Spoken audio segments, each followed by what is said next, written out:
सर्वत्र सिद्ध करने श्री भगवान की जय। देवादिदेव मूलय कालीनाथ भगवान की जय। शासन नायक भगवान महावीर स्वामी की जय। आचार्य भगवान कुंद स्वामी की जय। आचार्य भगवान सुचंद्र स्वामी की जय। आचार्य भगवान विराग सागर जी महाराज की जय। आचार्य भगवान विशुद्ध सागर जी महाराज की जय। आचार्य भगवान विभव सागर जी महाराज की जय। द्वादशांग जिनवाणी माता की जय।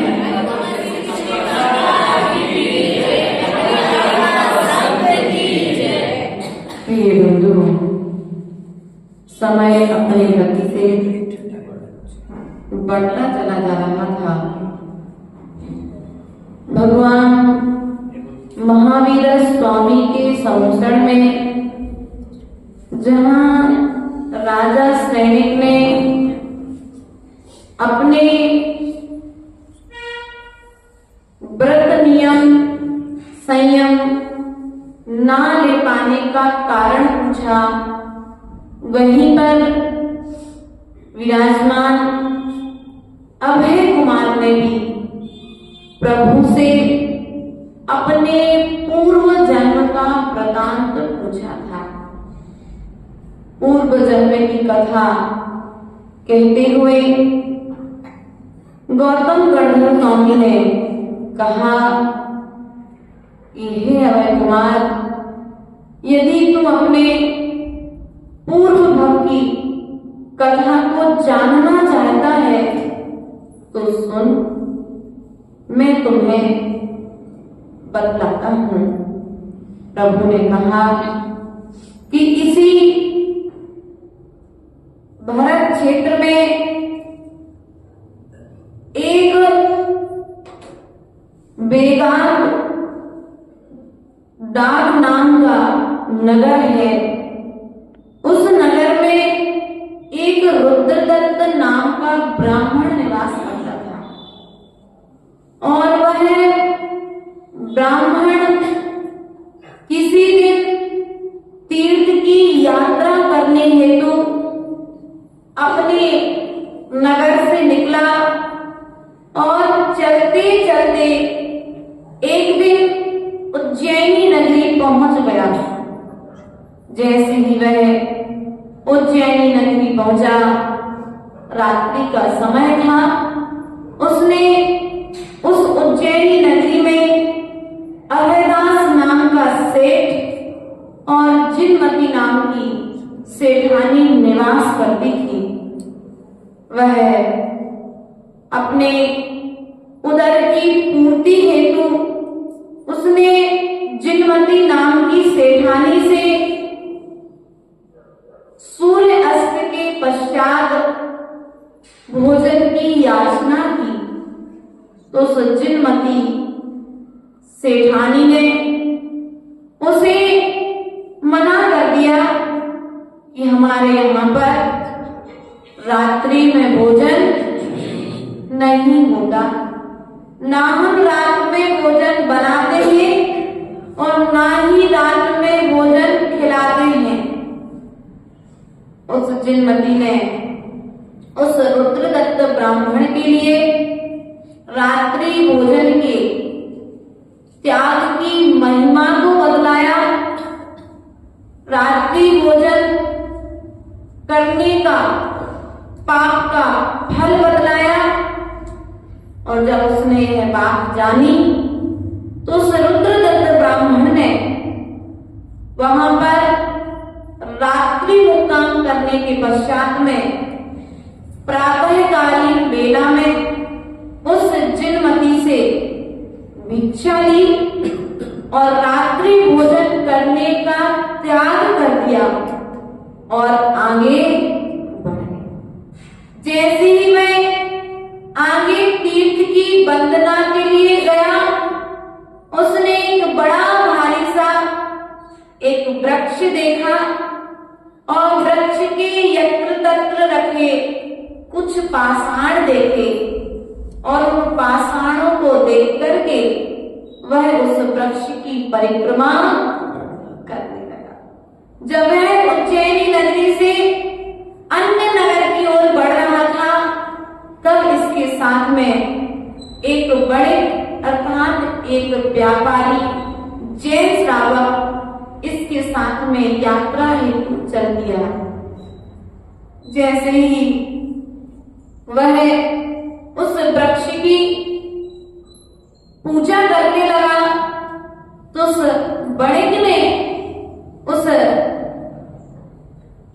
श्रावक से कहा, भैया जिसे तुम देव मानकर के पूजा कर रहे हो, यह तो एक इंद्रिय जीव है।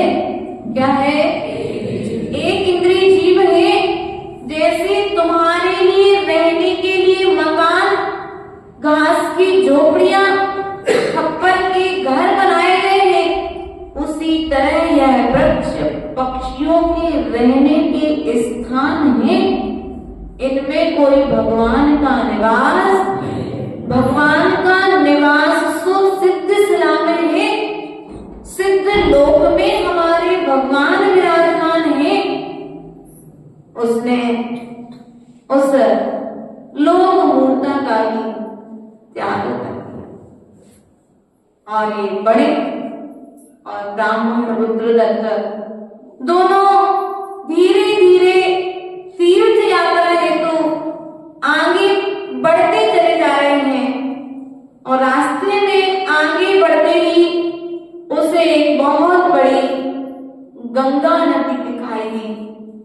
वह ब्राह्मण उस गंगा नदी में स्नान करने लगा और स्नान करके अपने पितरों को जल देने लगा, जल चढ़ाने लगा। बड़े तो थक चुका था, तो उसने जिनेंद्र भगवान का स्मरण किया और स्मरण करने के पश्चात में उसने अपना भोजन प्रारंभ कर दिया। वह बहुत देर तक इस रुद्रदत्त की इस तरह की क्रिया देखता रहा। वह भोजन करके जब उठा तो उसने उस रुद्रदत्त से कहा, भैया ये झूठा भोजन रखा है, तुम कर लो। ब्राह्मण ने कहा, ये क्या बात हुई, मैं झूठा भोजन करूंगा? बोले नहीं नहीं, ये झूठा भोजन नहीं है, ये तो गंगा के जल से पवित्र कर दिया गया है। इसमें गंगा जल को मिला दिया गया है, अब तो ये शुद्ध हो गया है, अर्थात ये शुद्ध नहीं है। तो उस ब्राह्मण को बात को समझ में ना आई। तब उस व्यक्ति ने कहा कि गंगा में स्नान करने से तो तन का मैल धुलता है, लेकिन अपने पापों का मैल यदि धोना है तो तुम्हें क्या करना पड़ेगा? इस गंगा के जल में स्नान करने की जरूरत नहीं है। उसने यह जो जल को देवता मान करके जो पूजा होती है उसे करना भी त्याग कर दिया। ऐसा बढ़ता वह आगे बढ़ा और आगे बढ़कर के वहां पर जब गंगा के जल के पास जहाँ वहां पर थे, तब उस बड़े ने कहा कि देखो भैया, यदि आप ऐसा मानते हो कि गंगा जल में स्नान करने वाले को मोक्ष मिलता है और गंगा जल में स्नान करने वाले को कि पाप हो जाते हैं, तो मछलियों को सबसे पहले मोक्ष रहता है। वो तो पानी में रहती है। मछुआरा दिन रात उस गंगा जल के आसपास ही रहता है, लेकिन फिर भी वह पाप को कमाता है। ऐसा दोनों के बीच में चर्चा होती नहीं। फिर उसके पश्चात में उसने एक और उदाहरण दिया कि शराब, एक घड़े में शराब भर दो और फिर उस घड़े को खूब तुम गंगा के जल में स्नान कराओ, लेकिन फिर भी उससे शराब की दुर्गंध जाती, अर्थात वो शराब का घड़ा ही कहलाता है। उसी प्रकार से हम घर में जाकर के खूब पाप करें और बाहर में आकर के गंगा में स्नान करें तो ऐसे लोगों के पाप होने वाले नहीं है। इसलिए उसने मूर्ता का भी त्याग कर दिया। और उसके पश्चात में वह रुद्रदत्त आगे ऐसे बढ़ता चला गया और आगे बढ़ते बढ़ते उसने तपो मूर्ता का भी त्याग कर दिया, अर्थात वहां पर पंचांगनी तप आदि जो होते थे उस पंचांगनी तप का भी त्याग कर दिया, अर्थात उसने सम्यक्त को प्राप्त कर लिया। और सम्यक्त को प्राप्त करके वह उसने अपने हिसाब से सम्यक्त को प्राप्त किया था, तब करने लगा और तब से वह मरण को प्राप्त हुआ। मरण के प्रभाव, तप के प्रभाव से वह प्रथम स्वर्ग में देव हुआ और देव पर्याय को छोड़ करके यह तो अभय कुमार पर्याय को प्राप्त हुए।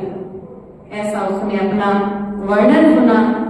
तो वहीं पर विराजित दंती कुमार, 7 पुत्रों के नाम तो हमने इसमें पढ़े हैं और गर्भकाल की अवस्थाएं भी इस ग्रंथ में आई हैं, लेकिन 8वां पुत्र दंती कुमार का नाम यहाँ पर आया है।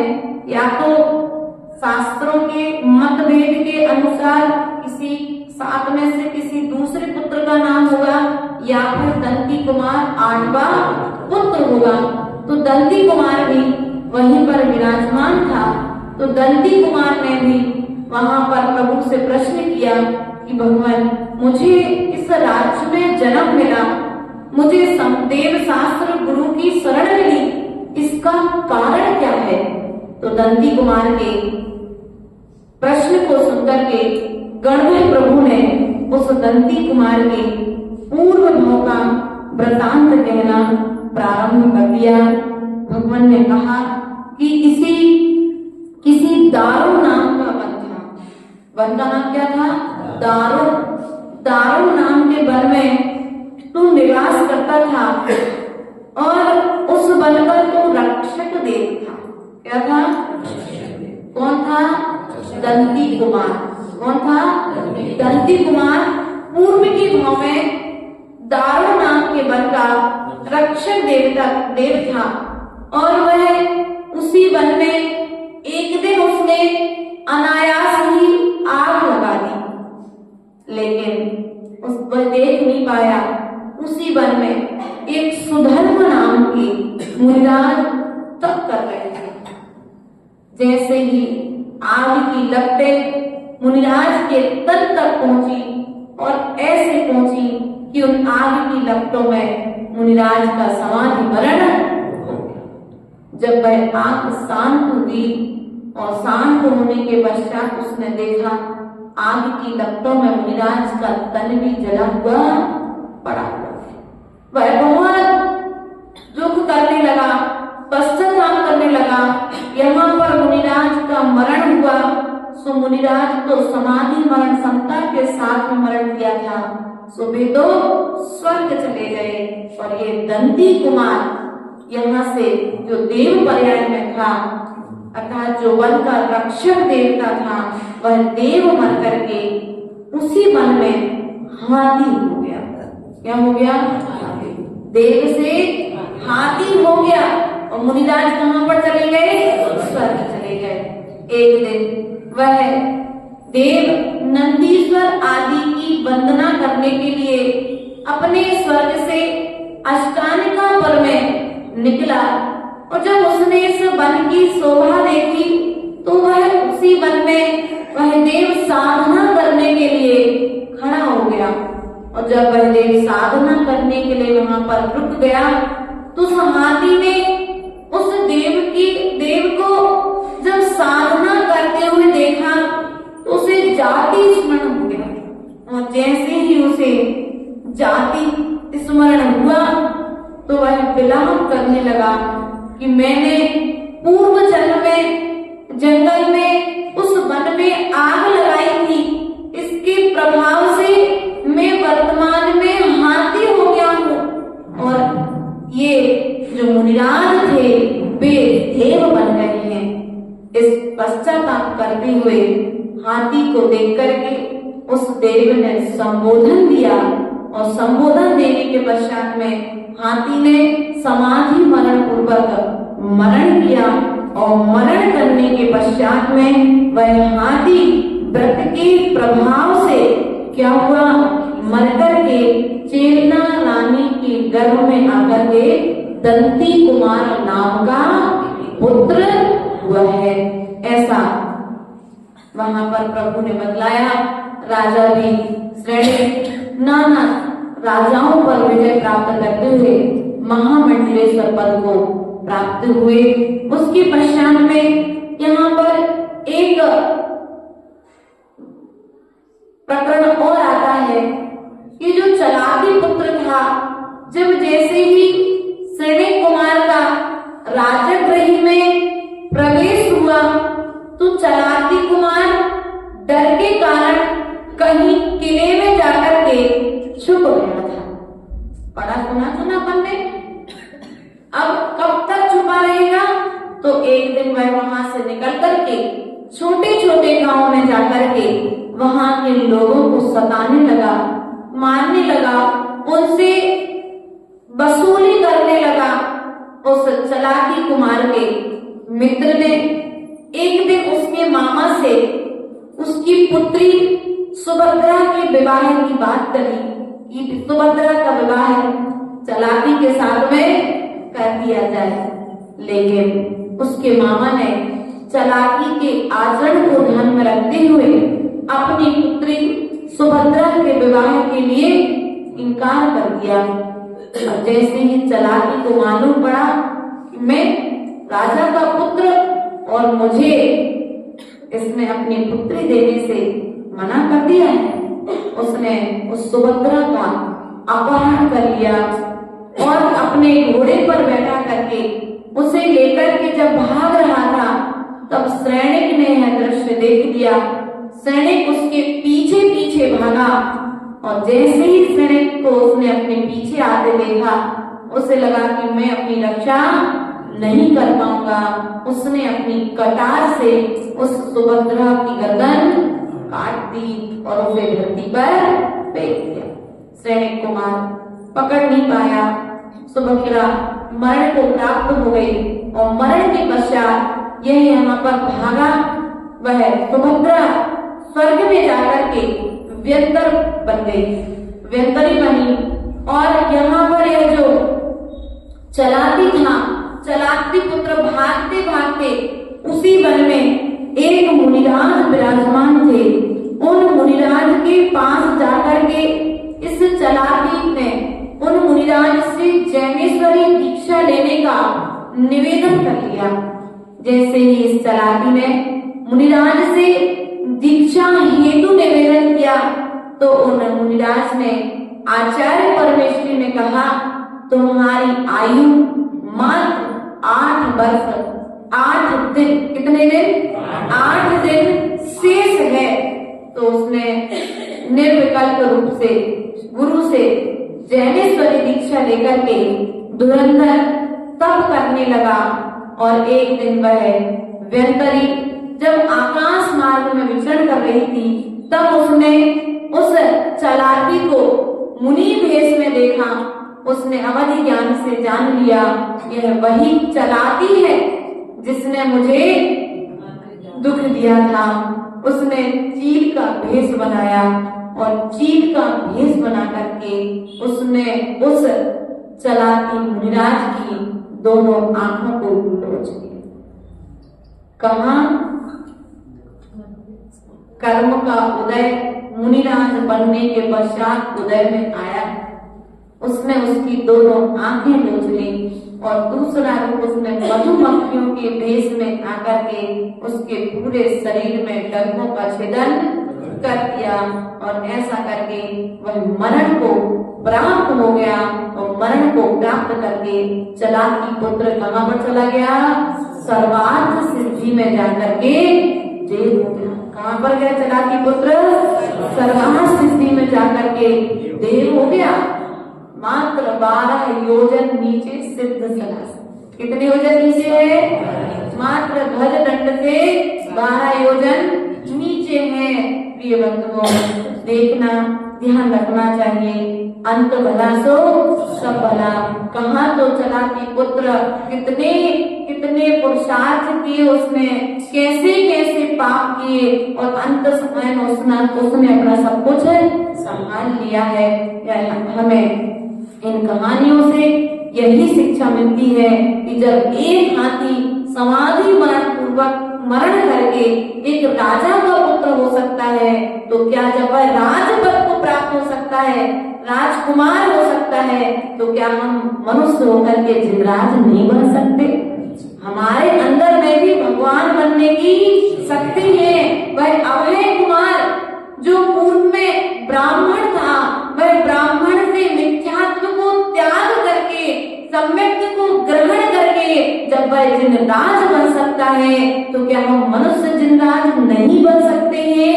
वह चलाती पुत्र जिसने जीवन भर दूसरों को मारा पीटा, दूसरों का धन चोरी किया, छुड़ाया, सब कुछ पाप किए, सत्य व्यसनों में लीन था, लेकिन अंतिम समय में 8 दिन उसे जीवन के शेष मिले। उन शेष दिनों में उन्होंने ऐसी साधना की कि सर्वार्थ सिद्धि विमान में जाकर के देव हो गया। इसलिए प्रिय बंधुओं, जीवन भर तुमने क्या किया यह मायने नहीं रखता है, तुमने अंत में क्या किया यह मायने रखता है। इसलिए ध्यान रखना, दुकान कितनी बड़ी थी ये कोई नहीं पूछता, भैया आमदनी कितनी हुई तो ये बता। माल तो तुमने खूब सारा रखा है भर के, लेकिन इस दुकान में तुम कमा कितना रहे हो, यही पूछते हैं ना, बेनिफिट है ना। इसलिए प्रिय बंधुओं, तुम लोग ने मनुष्य पर्याय पाकर के सब कुछ पाया, लेकिन सब कुछ पाने के पश्चात में इस मनुष्य पर्याय का सार संयम पाया कि नहीं पाया? यदि संयम नहीं पाया तो मनुष्य पर्याय को तुमने खाने खोने में खो दिया है, खोना नहीं है। हमें इस मनुष्य पर्याय से कुछ प्राप्त करके अपने इस मनुष्य पर्याय को सार्थक करना है, जैसा दंती कुमार ने, अभय कुमार ने और चलाती पुत्र, ये 3 जो पुत्र थे, इन 3 पुत्रों ने अपने पूर्व जन्म में यहाँ पर पूछे हैं, तो भगवान ने यहाँ पर बता दिए। अब यहाँ पर जो कुछ और प्रकरण शेष रह गए हैं, हम उन्हें पुनः कल यहीं पर सुनेंगे, समझेंगे। बोले महावीर भगवान की जय।